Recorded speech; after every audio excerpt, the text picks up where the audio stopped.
Good morning, good afternoon, and good evening sa tanan nga part sang kalibutan. Gina-live or gina-record? Live. So live kita. Kamo mag-smile kamo para makita kamo dito. Smile kamo Tulog, dito. diri. Kaway ang kamot. Kaway-kaway. We welcome you with the love of God sa mga nagalantaw dira. And today is our BBS graduation.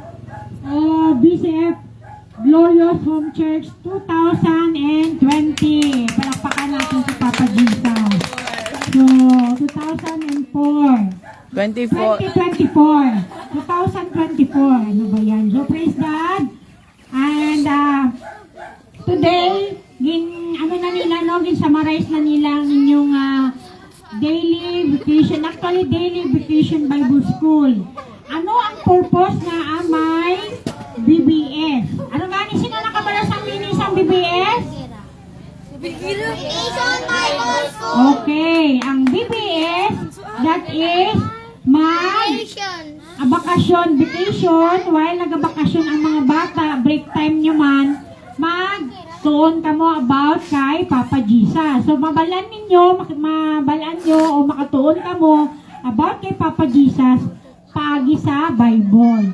So, ang purpose nga ang may BBS kay amo ni ang pamaagin ni Papa Jesus para matagaan sang katudluan, like values and relationship building skill para ma-build ang aton na relasyon sa kay Papa Jesus kag ma-build man ang relasyon ninyo sa inyong mga tupad, lalo na kamo nga mga children, no, nga mga kabataan subong gina-advise gid or gina-tudlo dire nga obey your parents in the Lord for this is right. Kailangan matun-an ninyo dire nga sino si God, sino bala ang Diyos nga aton nga ginasimba. Dito sa inyong lesson sa day 1 is about sa day 1 nyo ano gani?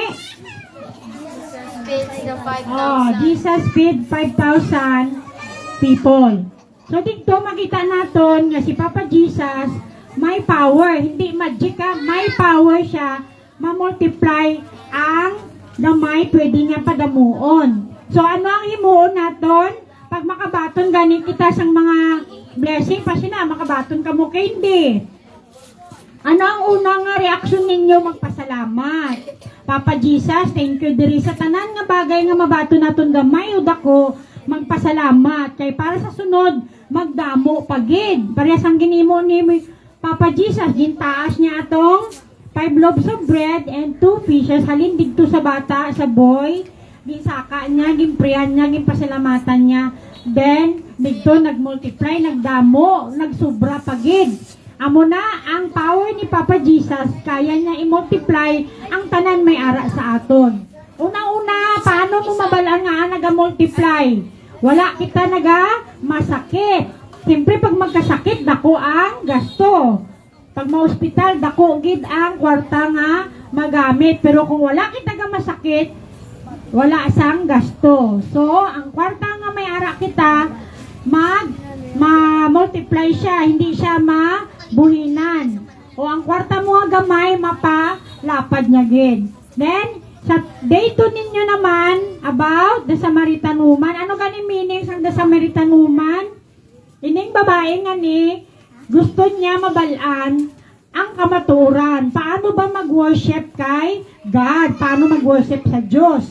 So, subong nga BBS, mabalaan naton nga tanan kita ang Bible nagahambal in Exodus 23:25 nga hambal na dito magsimba kamo sa inyo Diyos. Ang Diyos naton, si God, ang tag-iya sang langit kag duta. Amo na siya ang aton simbahon kay siya espiritu, hindi makita. So, pag magsimba kita sa iya sa truth, paano na mabalaan ang truth? Ara sa Bible. So, ang truth, amo na siya ang makakomfort sa aton. Pero pag lie, hindi gina makakomfort sa aton. Pag magambal gani nga, maglain matsyag mo, gamasakit ako ba? Pero kung nagapati ka, nga wala ka sakit, mabalaan mo gid nga, wala ka gid man sakit. Dira mo mabalaan nga, ang imo nga gina-recognize, no, nga ang God mo healer, ang God naton healer.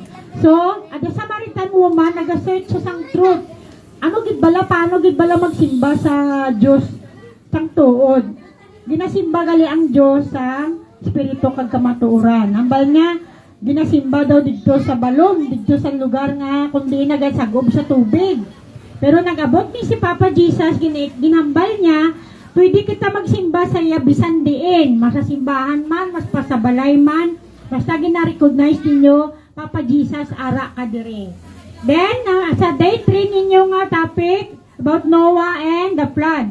So, si Noah, siya lang ang pinaka-righteous na tao sang time ni Jesus during that time nga nagbaha. Pila gani ka days nagbaha? 40 days and 40 nights.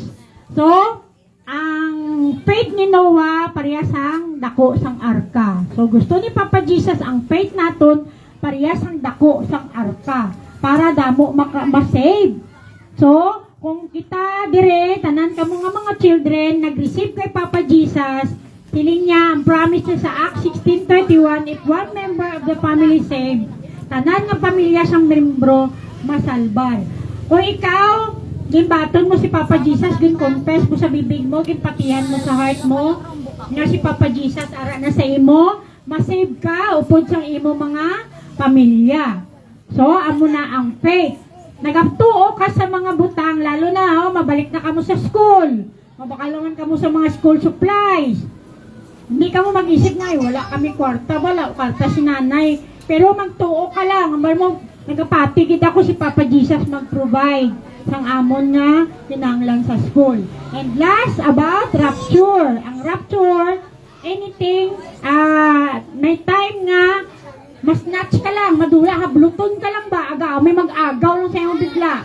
Tapos ako nagambal ako dire, bigla lang ko madula, amo na siya ang rapture. So, para nga madala kita, amo na nga habang buhay pa kita nagatuon, kita nagagain kita sang knowledge, kaya kamo naga-school, kaya kita naga-school para ma-educate kita, may nabalaan kita.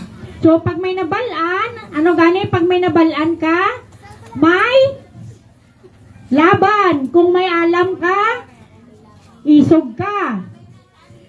Kung may knowledge ka, may ara ka power. Kasi kay may nabalaan ka man. Parehas na sa school nyo, pag mag-exam ka mo, kay nagdoon ka mo maayo, pag abot sang exam, confident ka mo mag-sabat sang inyong test. So, the purpose nga may ara kita sang BBS. Gapamati pa ba? Ari pa ba ka mo dire? Okay, ang purpose ng BBS para matagaan kita knowledge of truth nga kamalid sa aton sang freedom, sang kalayaan. Para lain gid kung may nabalaan ka, kay para matagaan kita sang kalayaan bala nga hindi kita maghimo sang sala. Sample, sino diri ang ang ginimo lang gituga sang Ginoo, ano gani ang gituga sang Ginoo? Lalaki kag may ginimo ba si Papa Jesus nga bakla kag tumboy waay? Tandaan nato na ang gin-create ni Papa Jesus male and female lang, lalaki kag babae lang. Tandaan nato na. Ambal na sang Genesis 1:27. So dire amo ni ang purpose na ang may nagahimo kami sini every year. Ang mga bata kinana habang bata pa kamo, matrain kamo, matudluan kamo sang eksakto, sang truth para pagdako nyo, one day, madako kamo, hindi nyo na malipatan ng inyong nabalaan. Sa 4 ka adlaw, I believe, kabalo na kamo mag-pray, balaan nyo na ang meaning sang rainbow. That is the covenant of God to Noah, ang promise, hindi na nagubo ng kalibutan sang flood. Amo na ang promise. Every time makakita kamo sang rainbow, sino nag-drawing ng color sang rainbow dire? So, pag makita niyo ang rainbow, that is the promise of God na hindi niya nagubo ng kalibutan sang baha. Amo na ang promise niya. And, pag abot sang panahon, pag damo na kita nabalaan, mapatay man kita o maabtan man kita sang rapture, situit naton nga, mayara kita Holy Spirit, mayara kita Word. So, gina-encourage ko ang tanan nga mga bata, na kada Domingo, agadon nyo nanay nyo, tatay, nay, tay, masimba kita. Kaya ang bansang Bible, masimba daw kita. Kaya ang makuha natin, sige simba. Ano ang makuha natin? Tagaan nyo daw kita sa pagkaon, tubig, lana, kag ipalayo sa sakit. Di na mas nami ang kwaon ng sakit o ipalayo ang sakit? Very good. So, nami ginang ipalayo. Ibig sabihin, kung ipalayo, wala pa nagdapat ang sakit sa imo kalawasan. So, amo na siya ang purpose. Ang pinaka-purpose dire nga, masave kita tanan. Ang aton nga spirit, nakadikit sa spirit ni Papa Jesus. Kag ang aton nga soul, yatin nyo ulo nyo, be? Mga bata, yatin nyo ulo nyo. Yan. Ara, dira. Kung anong ginapasulod nyo sa dira sa ulo nyo, amo na siya ang gagwa sa aton lawas. So, tandaan ninyo kung gusto nyo sang powers, mas powerful si Papa Jesus. So, that is the message na makalid sa aton nga BBS. Para tanan kita, pag magbuy-anay na kita, just like kaina, nagibi si Teacher Denden. Kaya siyempre, mamiss na kamo, na katuon siya sa inyo, kag kamo nakatuon man sa iya. Tanan nga mga teachers dire, bunga man kami sang parehas man sa inyo dati dira man. Ako naging teacher man ako dati sa mga bata man sa una dalaga pa ko. So subong nag-enjoy ako, bless kamo kay nalabot kamo sang kaharian sang Ginoo. Ang kaharian sang Ginoo amo na siya ang pagkamatarong, kalinong kag kalipay. Sa kingdom ni Papa Jesus may ara sang peace. Wala sang gamo, may ara sang righteousness kag joy. Ang joy, hindi lang nga iba tayo magkaon nga mo chicken joy. Ay, joy, lipay-lipay gid ako. Pag wala ng chicken joy, wala na joy. Ang joy, ari diri sa sulod.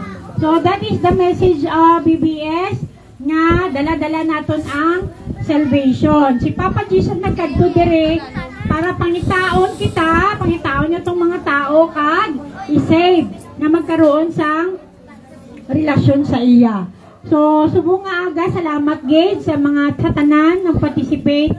And we believe that next year, magdoble ang atong nga numbers. Gusto niyo makita na ikitaliwat next year? Na, wala na nagsabat, natuyon na. So, that is the message for today. Nga, i-remind natin ng atong sarili nga every single day, kailangan may masave kita. Paano? By worshiping God. Hindi lang Sunday, kundi everyday din. So, good morning to everyone and God bless. Okay, say bye-bye sa aton nga mga makakita sa inyo. Bilog ang kalibutan makakita. Smile!